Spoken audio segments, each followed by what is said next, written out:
I art by writing and painting mostly. And I art visually, just like collaging and painting and drawing. Amy, and I art by drawing or painting.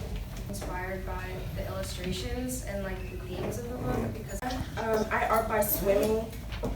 I decided to art by writing a short story.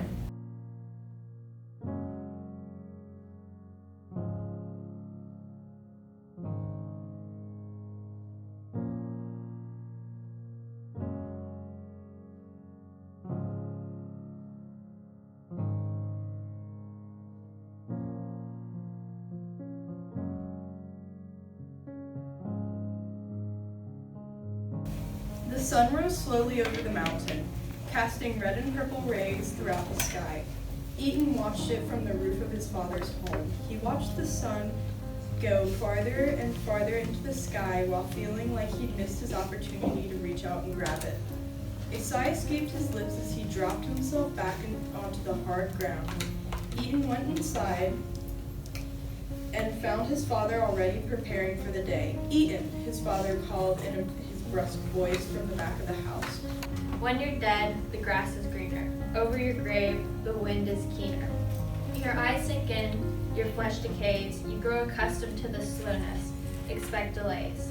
When you're dead, the sun will shine over your grave and to the kind of sleep you will begin to feel, who can say what is real. When you're dead, time will stop, in your head, the sign atop. Your grave will crumble and fade until your name disappears into glade. I found about this special hat that this man used to wear. It wasn't a normal hat though. It fit the babysitter. The entire night was just very odd. It felt like it was some sort of nightmare. Not everything made sense. After that, someone the babysitter called the specialist came. I thought it was my dad, but it wasn't. This is clearly a very monstrous part of society. I mean, there's absolutely no way you can justify being the main reason that 3 million people starved to death. But what if I told you that those ships that didn't go to India actually went to the starving British soldiers on the front line back home due to the chokehold Germany had on current British supplies?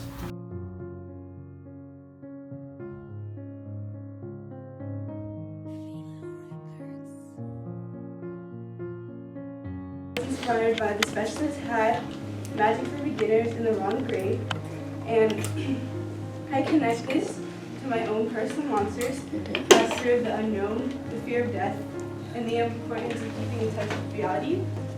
I'm a liar, a liar I am not the average liar.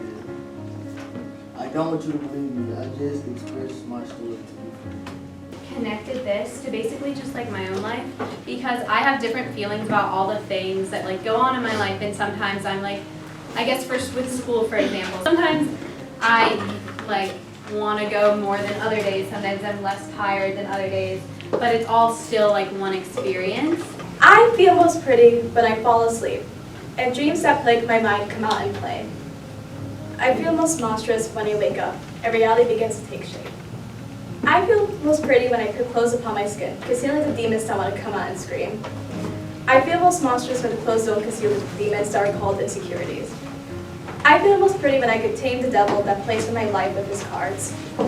I feel most monstrous when the devil slips out of my hands and begins to play blackjack, my life being the prize. I feel most pretty when all is silent as if the Grim Reaper came to embrace me. I feel most monstrous when all the thoughts in my mind are Casablancas, all the wolves howl out jeers, all the fairies screeching insults, and all the sirens say out their shame towards me.